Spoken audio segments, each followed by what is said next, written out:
Mi historia comienza en un cesto de abandono.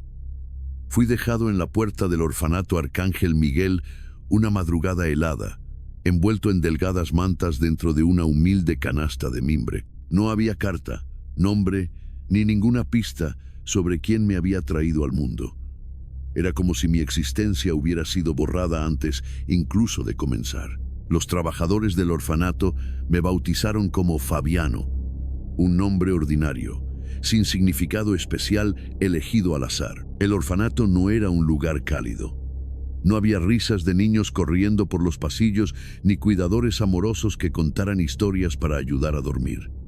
Era un lugar frío, sombrío y saturado de tristeza. Las paredes siempre estaban húmedas, impregnadas de moho. El aire olía a comida recalentada y el sonido predominante era el llanto reprimido de los más pequeños o las discusiones constantes entre los mayores. Desde muy niño fui el blanco favorito de las crueldades de quienes se suponía que serían mis compañeros. Los chicos mayores, liderados por Veloso, un niño corpulento y cruel, me veían como el saco de golpes perfecto. Era delgado, frágil y callado, exactamente el tipo que podían atormentar sin miedo a represalias. Sus métodos de tortura eran infinitos, y yo, demasiado débil para defenderme, sufría en silencio. Cuando era más pequeño, se divertían empujándome al suelo, riéndose mientras yo lloraba. A medida que fui creciendo, su crueldad también evolucionó. Me golpeaban en la nuca mientras íbamos a la escuela, o me robaban lo poco que tenía. Un trozo de pan guardado para la cena, o un libro viejo que encontraba en los almacenes del orfanato. Si me atrevía a protestar, era aún peor. Veloso me arrastraba al patio para humillarme públicamente, repitiendo siempre la misma frase: «Nunca serás nadie, Fabiano. Eres un don nadie. Morirás como un don nadie». Por más que la rabia ardiera en mi interior, mi cuerpo simplemente se congelaba. Mis manos temblaban, el estómago se me retorcía, pero nunca lograba alzar un dedo en mi defensa. Los adultos del orfanato tampoco ayudaban. Los cuidadores cerraban los ojos a lo que sucedía. Para ellos, chicos como Veloso eran un problema temporal, algo que desaparecería al cumplir los 18 años y dejar el orfanato, solo para que el ciclo comenzara de nuevo con los más jóvenes. Mientras tanto, niños como yo aprendíamos a tragar nuestro orgullo, la humillación y el dolor. Pero las noches eran lo peor. Compartía el cuarto con 5 niños más, incluyendo a Veloso. Incluso en el silencio de la oscuridad sentía el peso de su mirada, escuchaba los murmullos de sus cómplices, que me provocaban con insultos mientras intentaba dormir. Una vez, cuando tenía unos 8 años, Veloso me empujó a un pozo poco profundo en el patio del orfanato. Se reía al verme intentar escalar las paredes cubiertas de musgo mientras los demás niños se burlaban desde arriba. Pasé horas atrapado, llorando, hasta que uno de los cuidadores finalmente me sacó. Sin embargo, en lugar de castigar a Veloso, me reprendieron a mí por no haber tenido cuidado. Desde entonces comencé a guardarlo todo dentro de mí, cada insulto, cada golpe, cada risa burlona. Era como si estuviera llenando un balde que nunca se desbordaba, pero que tampoco se vaciaba. La rabia acumulada en mi interior era inmensa, pero jamás encontraba una salida. La rabia crecía dentro de mí, pero no sabía qué hacer con ella. Comencé a odiar, no solo a Veloso y a los otros chicos, sino también a mí mismo. Odiaba mi debilidad, mi incapacidad para reaccionar, para demostrar que no era solo ese saco de golpes que todos creían que era. Pasé años así. Mi vida se convirtió en una sucesión interminable de días idénticos. Despertarme temprano, soportar las burlas de los demás, ir a la escuela donde también era ridiculizado, regresar al orfanato y repetirlo todo otra vez. No había esperanza, no había sueños, solo la amarga certeza de que mi existencia no era más que una cadena interminable de humillaciones y derrotas. Lo único que deseaba era una oportunidad, un solo momento para defenderme, para demostrar que yo era más de lo que ellos veían en mí. Pero esa oportunidad nunca llegó, y así día tras día, año tras año, fui hundiéndome cada vez más en ese ciclo de dolor y desesperanza.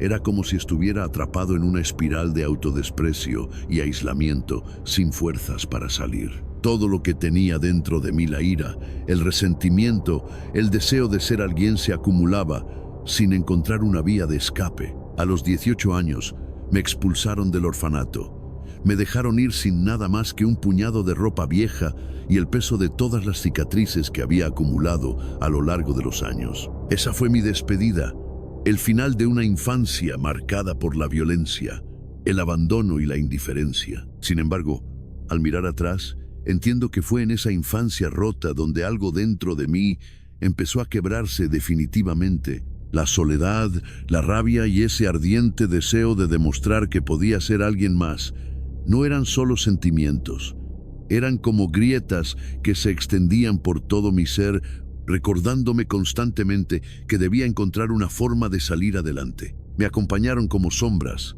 esas emociones, y más tarde me empujarían a tomar decisiones que jamás habría imaginado posibles.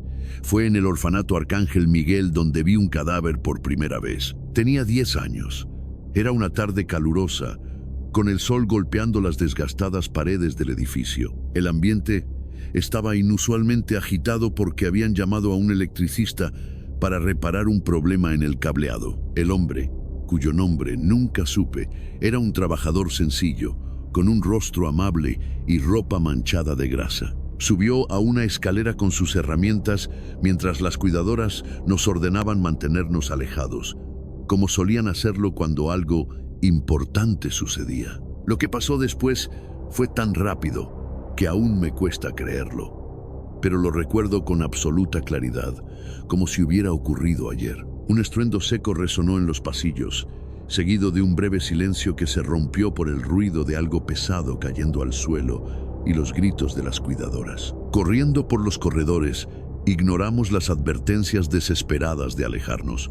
La curiosidad superó al miedo. Al llegar a la sala, vi el cuerpo del electricista tirado en el suelo, rígido, extraño. Sus ojos estaban abiertos, vacíos, y un olor a quemado llenaba el aire, haciendo que algunos niños comenzaran a llorar. Su rostro, que momentos antes irradiaba vida, ahora estaba congelado en una expresión de sorpresa y dolor. La descarga eléctrica había atravesado su cuerpo como un rayo, terminando con su vida en cuestión de segundos. Las cuidadoras intentaron apartarnos, pero era demasiado tarde. Todos lo habíamos visto. Algunos niños gritaron, otros huyeron aterrorizados, llorando, mientras se abrazaban entre ellos, pero yo me quedé. No fue por valentía ni curiosidad, fue porque no sentí nada. Permanecí inmóvil, observando el cuerpo con una calma inquietante. Mientras los demás niños temblaban de miedo o lloraban desconsolados, me acerqué un poco más, como si algo invisible me atrajera. No era horror lo que sentía, tampoco lástima. Era algo más que no podía entender. Miré su rostro y pensé, ¿así termina todo? No había tristeza ni espanto, solo una fría aceptación. Una de las cuidadoras me agarró del brazo y me arrastró fuera del lugar, susurrándome nerviosa.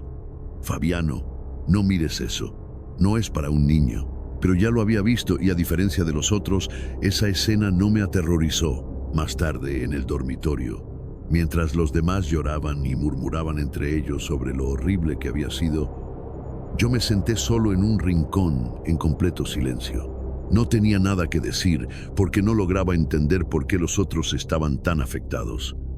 La imagen del cadáver no me abandonó esa noche, pero no se presentó como un mal sueño. Era simplemente un recuerdo frío, un registro de algo que había sucedido. La muerte, ese día, no me provocó temor. Al contrario, me resultaba extrañamente familiar, como si hubiera estado caminando a mi lado todo este tiempo, aguardando.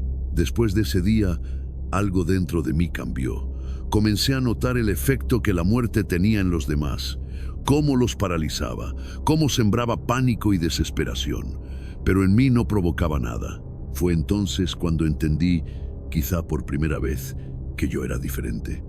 No sabía si esa diferencia era una fuerza o una maldición, pero supe que me acompañaría el resto de mi vida. Al principio, lo vi como un poder, algo que podía usar a mi favor. Durante años había sido el blanco de las crueldades de Veloso y de los otros chicos mayores, pero de alguna manera esa experiencia me dio algo que ellos no tenían: control sobre mi miedo. Y sin miedo, las cosas comenzaron a cambiar. Todo empezó de forma sutil. Una tarde Veloso intentó robarme la comida, como solía hacer. Pero esta vez lo miré a los ojos y con una voz baja y calmada le dije: «No lo hagas, la muerte está a mi lado. Quien se mete conmigo siempre paga el precio». Veloso rió, como siempre hacía, pero algo en mi mirada lo hizo detenerse por un instante. Esa noche, mientras todos dormían, comencé a esparcir un rumor entre los demás chicos. Otros chicos decían que Veloso se había metido conmigo y que pronto algo terrible le ocurriría. Era solo una historia, pero la forma en que la conté, llena de detalles macabros y susurros en la oscuridad, hizo que empezaran a creerme. Días después, Veloso tropezó y cayó por las escaleras, lastimándose gravemente. La leyenda cobró fuerza. Yo no había hecho nada, pero los demás estaban convencidos de que era obra mía. Aproveché esa fama. Cada vez que alguien intentaba intimidarme, inventaba otra historia. Decía que la muerte estaba a mi lado, que me protegía porque yo no le temía. Los chicos empezaron a temerme. Al principio, disfruté ese miedo. Era un alivio ver el pánico en sus ojos, la duda en sus movimientos antes de acercarse a mí. Yo, el niño débil y marginado, ahora era alguien que nadie osaba desafiar. Poco a poco fui exagerando mis relatos. Contaba que podía sentir la presencia de la muerte en ciertos lugares, que me susurraba secretos en las noches. Hablaba de sombras que observaban todo y de cómo la muerte me había elegido. Para mi sorpresa, todos lo creían. Las noches, antes llenas de insultos y empujones, se volvieron silenciosas. Había conquistado el orfanato con palabras, pero esa victoria tenía un precio. Cuanto más miedo sentían hacia mí, más se alejaban. Nadie se atrevía a provocarme, pero tampoco se acercaban a hablar conmigo. No compartían juegos ni secretos. Aquella conexión que tanto había deseado quedó enterrada tras una barrera que yo mismo construí. Al principio no me importó, pero con el tiempo comencé a odiar ese silencio. Miraba a los otros niños formar amistades, reír juntos y contarse secretos, mientras yo permanecía solo, atrapado en el papel que había creado. Los días se convirtieron en semanas y luego en meses. Poco a poco me di cuenta de otra realidad. Los niños eran adoptados uno a uno, mientras yo seguía allí. Con el tiempo, me convertí en el mayor del orfanato. Cada vez que llegaba una familia, mi corazón se llenaba de esperanza, solo para romperse cuando elegían a otro. Las cuidadoras, que antes me reprendían, ahora evitaban mi mirada. Era como si llevara conmigo algo oscuro, una presencia que nadie quería cerca. Comencé a preguntarme si la muerte, esa figura que decía estar a mi lado, era también la razón por la cual nadie quería llevarme a casa. Las noches, antes tranquilas, se volvieron insoportables. Me acostaba en mi cama escuchando el silencio que tanto había deseado, sintiéndome vacío. Ya no estaba Veloso, ni gritos, ni burlas. Solo quedaba yo y la certeza de que el miedo que había sembrado en los demás me había dejado más solo que nunca. Cuando cumplí 18 años y me echaron del orfanato, no hubo despedidas. Los pocos chicos que quedaban apenas me miraron. Salí con una pequeña maleta y un vacío en el pecho, preguntándome si alguna vez podría deshacerme de la sombra que yo mismo había creado. Apenas me observaron de lejos, como si yo fuera un extraño. Con mi pequeña bolsa de ropa al hombro, dejé el orfanato cargando un peso que parecía mucho mayor que mi equipaje. Caminé sin rumbo, golpeando puerta tras puerta en busca de trabajo. Cada negativa apagaba un poco más la débil esperanza de construir una vida mejor. Estamos llenos, no necesitamos a nadie, o peor, vuelve otro día, pero para mí no había otro día. No tenía un lugar donde dormir, nadie me esperaba, y las pocas monedas que llevaba conmigo no alcanzarían para más que una comida. Cuando cayó la noche, mis piernas ya no podían más. Fue entonces que me encontré frente a un cementerio rodeado de altos muros de piedra, con cruces y lápidas recortándose contra el cielo oscuro. Había algo extraño en ese lugar. No sentí miedo, sino una inexplicable calma, como si el silencio allí me acogiera. Sin pensarlo demasiado, salté el muro. El mundo afuera parecía no quererme, pero allí dentro, al menos, no sería rechazado. Caminé entre las lápidas hasta que encontré un viejo árbol. Me senté bajo su sombra y apoyé la cabeza contra el tronco. Por primera vez en mucho tiempo, mi mente dejó de atormentarme. Cerré los ojos y me permití descansar, pero la tranquilidad no duró mucho. Unos pasos sobre el suelo de grava interrumpieron el silencio. Al abrir los ojos, vi a un hombre frente a mí, Sostenía una linterna y su expresión era seria, aunque no amenazante. «¿Qué haces aquí, muchacho? El cementerio está cerrado», dijo con voz grave. Me puse de pie de inmediato, intentando justificarme. «Lo siento, señor, no tengo dónde ir. Estoy cansado y hambriento, solo quería descansar un poco», respondí con sinceridad. El hombre, que más tarde supe que se llamaba Llano, me observó con detenimiento, como si evaluara mis palabras. Bufó como si estuviera a punto de echarme, pero algo en mi tono lo hizo dudar. «¿Tienes hambre?», preguntó finalmente. Asentí, y él, con un gesto, me indicó que lo siguiera. Llano me llevó a su casa, una construcción pequeña y modesta cerca del cementerio. Todo allí parecía antiguo, pero cuidado con esmero. Me ofreció un plato de sopa y pan. Comí en silencio, mientras él me observaba con curiosidad, como tratando de entender quién era. Cuando terminé, me hizo una pregunta que me desarmó. «¿Y ahora qué harás con tu vida?». Le conté todo. El abandono en el orfanato, los años de maltrato, el aislamiento que yo mismo había creado y el momento en que me expulsaron, dejándome sin un lugar al cual ir. Mientras hablaba, noté que mis palabras también le pesaban a él. Cuando terminé, guardó silencio, con los ojos ligeramente húmedos. «Eres demasiado joven para haber sufrido tanto», dijo finalmente con la voz quebrada. Tras unos segundos, empezó a contarme su propia historia. Llano había sido cobeiro durante muchos años, pero su vida no siempre había sido así.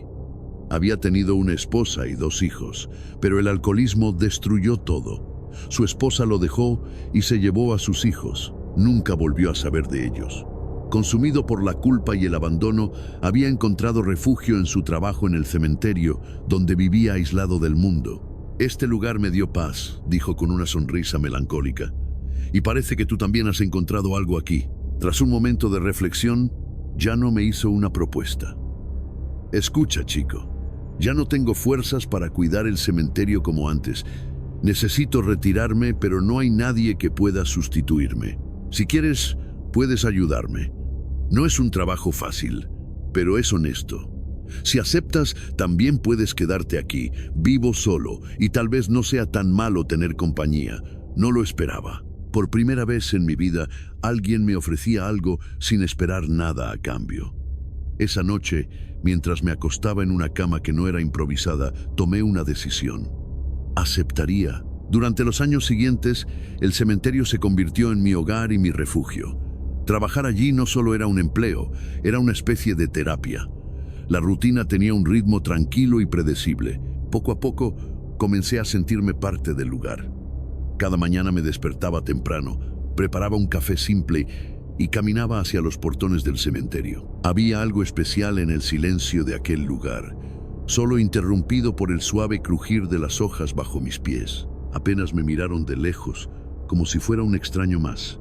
Tomé mi pequeña bolsa de ropa y dejé atrás el orfanato con un peso que parecía mayor que cualquier equipaje físico. Caminé sin rumbo fijo, golpeando puerta tras puerta en busca de trabajo. Cada respuesta negativa apagaba un poco más mi esperanza de construir una vida mejor.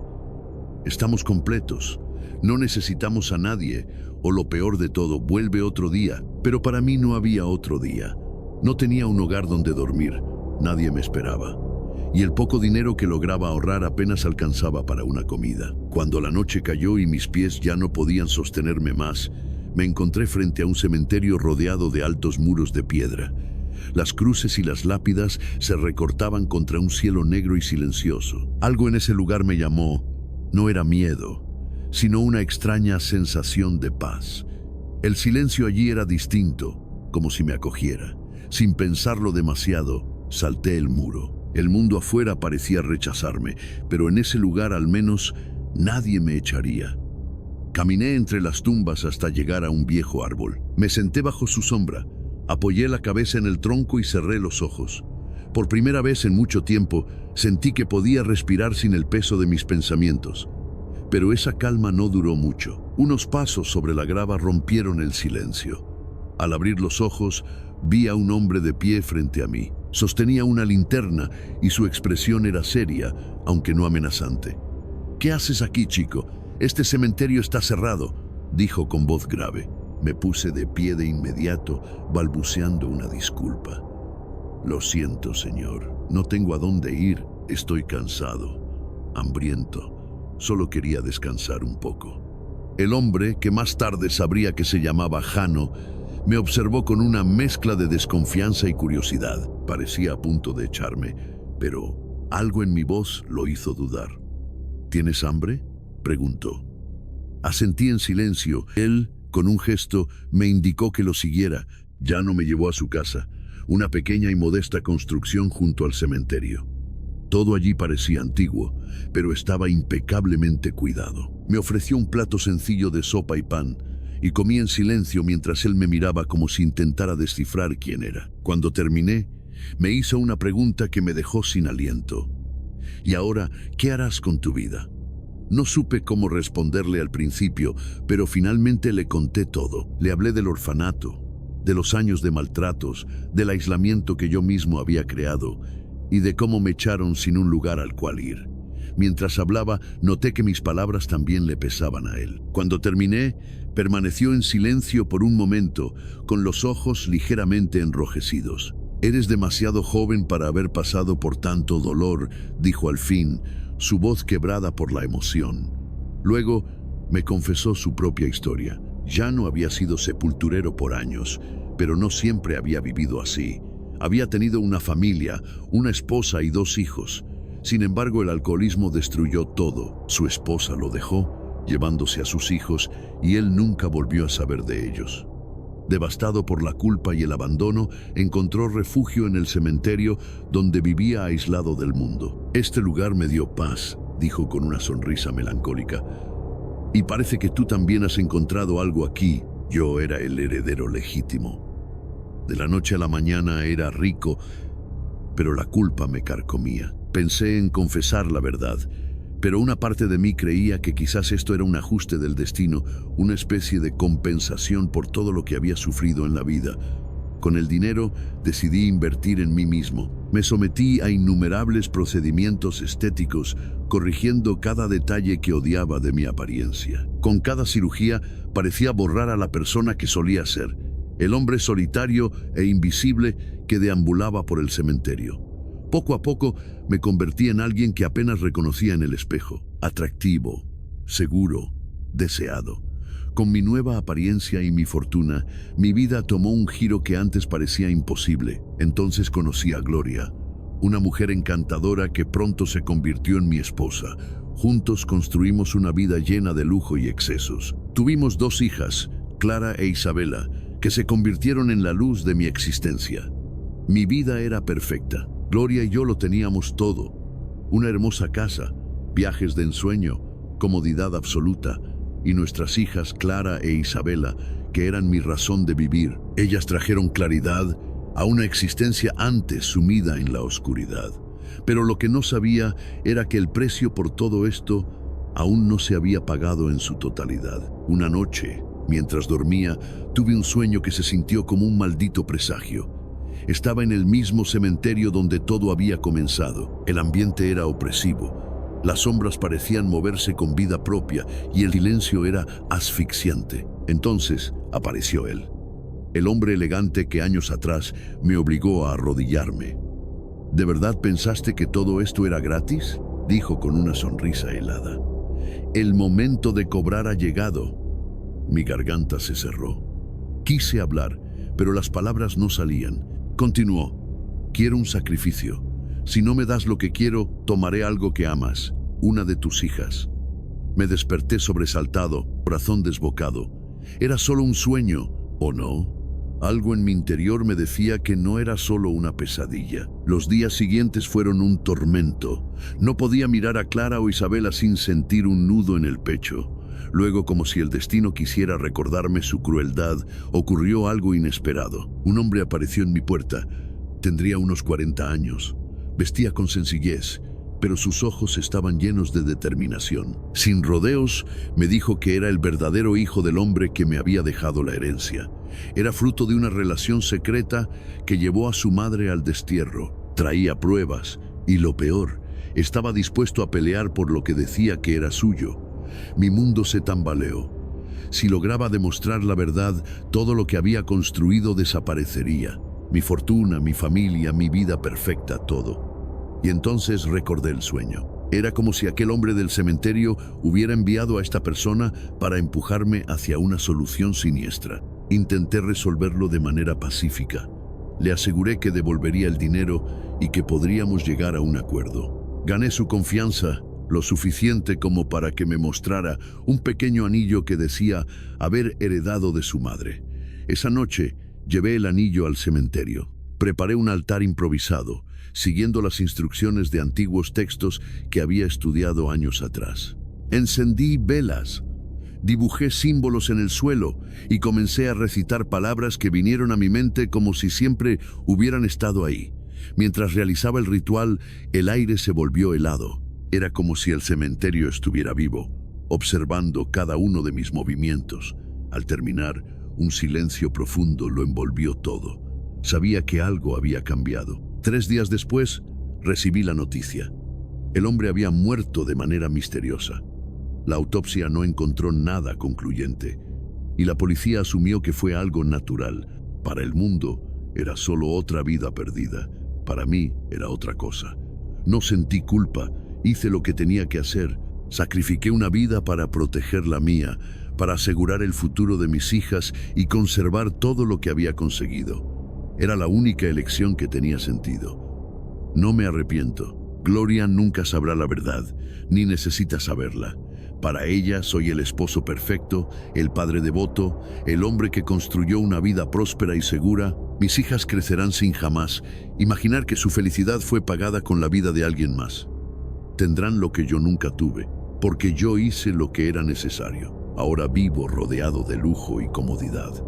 Tengo todo lo que siempre quise: dinero, poder, una familia perfecta. A veces cuando estoy solo oigo susurros, ecos de lo que hice, pero no me afecta. Si él viene a cobrar su parte, que venga. Hice el pacto sabiendo las consecuencias. Hasta entonces disfrutaré cada momento de esta vida que construí. El arrepentimiento es un lujo para los que no tienen nada que perder. Elegí lo que me trajo todo y para mí fue la elección correcta. Los años pasaron y mi vida siguió siendo la envidia de todos. Clara e Isabela crecieron hermosas, fuertes, llenas de vida, ajenas a los oscuros sacrificios que aseguraron su bienestar. Gloria continuaba a mi lado, fiel, amorosa y confiada, creyendo que yo era el esposo perfecto, el hombre que había construido un imperio para proteger a su familia. A los ojos de todos, vivíamos el sueño ideal, una vida marcada por el éxito, el lujo y la perfección. Pero por dentro, algo comenzaba a resquebrajarse. Las sombras de mi pasado, aquellas que había logrado ignorar por tanto tiempo, empezaron a manifestarse de maneras más tangibles. Todo comenzó con pequeños detalles. Objetos fuera de lugar, susurros que no podía identificar, la sensación constante de que algo o alguien me estaba observando. Al principio, intenté convencerme de que eran solo paranoias, un efecto colateral de las decisiones que había tomado y de los pactos que había sellado. Pero pronto se volvieron imposibles de ignorar. En las noches, escuchaba pasos en los pasillos de la casa y cuando me levantaba a investigar, no había nada. Los espejos comenzaron a inquietarme. A veces juraba ver un reflejo que no era mío o una figura que desaparecía cuando me daba la vuelta. Una madrugada, desperté sobresaltado. Mi corazón latía violentamente aunque no sabía por qué. La habitación estaba sumida en penumbra, pero al abrir los ojos vi una figura en el rincón más oscuro. Allí estaba él, el hombre del cementerio, el que me había dado todo y al que sabía le debía más de lo que estaba dispuesto a pagar. Esta vez no era una aparición etérea ni un sueño. Estaba tan nítido como el mobiliario de mi cuarto. Su presencia helaba el aire y su sonrisa era una mezcla de burla y triunfo. ¿Disfrutaste tu tiempo?, preguntó con una voz que resonaba como un eco en mi cabeza, como si no la escuchara con los oídos, sino con el alma. Intenté hablar, pero mis labios no se movían. Te di lo que querías, pero la deuda no ha terminado. Llegó el momento de cumplir tu parte del trato. Quise suplicarle, ofrecerle algo más, cualquier cosa. pero antes de que pudiera siquiera intentar una palabra, levantó la mano y señaló hacia el retrato de mi familia colgado en la pared. «Una vida más, te dejo elegir». Esa frase cayó sobre mí como una sentencia de muerte. El pánico me consumió, un terror visceral que no había sentido nunca antes. El pensamiento de perder a Gloria, a Clara o a Isabela era insoportable. Intenté moverme hacia él, intentar razonar, negociar, pero en un parpadeo desapareció, dejándome solo en la oscuridad. Los días que siguieron fueron una pesadilla. No podía mirar a Gloria o a mis hijas sin sentir un nudo en el pecho, sin preguntarme cuál de ellas sería el precio que tendría que pagar. Me obsesioné con protegerlas. Contraté más seguridad. Reforcé la casa. Incluso consideré enviar a Clara e Isabela al extranjero, lejos de mí, lejos del peligro que yo sabía que las acechaba. Pero nada parecía suficiente. La idea de que algo más fuerte que yo, más antiguo, más cruel, podía tomar lo que quisiera me atormentaba. Sentía que mi tiempo se agotaba y que estaba al borde de perderlo todo. Una noche, desesperado, regresé al cementerio. Era el único lugar donde sentía que podía confrontar esa fuerza, esa entidad que había controlado mi vida desde el principio. Preparé un nuevo altar, rodeado de los objetos más valiosos de mi vida, un retrato familiar, un dibujo infantil de Isabela, el trofeo de ballet de Clara y un colgante de Gloria que ella siempre llevaba consigo. Me arrodillé frente a las velas encendidas, temblando de miedo, y con lágrimas en los ojos pronuncié las mismas palabras que había recitado tantos años atrás. «Tómame a mí», susurré, con la voz quebrada. «No toques a mi familia. Llévame a mí». El aire se volvió helado. Las sombras se alargaron y sentí como si el cementerio entero estuviera vivo, observándome, juzgándome. El silencio que siguió era tan profundo que parecía consumir todo sonido, como si el mundo se hubiera detenido. Cerré los ojos, esperando algún tipo de respuesta, un juicio final. Pero cuando los abrí, estaba solo. El altar seguía ahí, las velas seguían ardiendo, pero nada había cambiado. Regresé a casa confundido, pensando que tal vez mi sacrificio había sido aceptado. Por primera vez en semanas, dormí profundamente. Sin embargo, al amanecer, la realidad me golpeó con toda su crudeza. Sobre mi almohada había un reloj de bolsillo antiguo, con las manecillas detenidas a la medianoche. Junto a él, un pequeño pedazo de papel con un mensaje que me heló la sangre. «No puedes decidir. El pacto no funciona así. La elección no es tuya». Desde ese día, vivo con un constante miedo. Cada vez que veo a Gloria, a Clara o a Isabela, me pregunto si será la última vez. Las sombras en mi casa siguen creciendo. Los susurros se han vuelto más claros y en mi corazón sé que el momento llegará. Mi vida, construida sobre mentiras y sacrificios, está condenada a desmoronarse. Pero ahora no hay vuelta atrás. Hice un pacto. Acepté las condiciones y sé que lo que viene es inevitable. Todo lo que puedo hacer es esperar el día en que la deuda final sea cobrada. Mientras tanto, cada sonrisa, cada momento de felicidad con mi familia está teñido de una amarga desesperación. Sé que el precio será alto y sé que no estoy listo para pagarlo.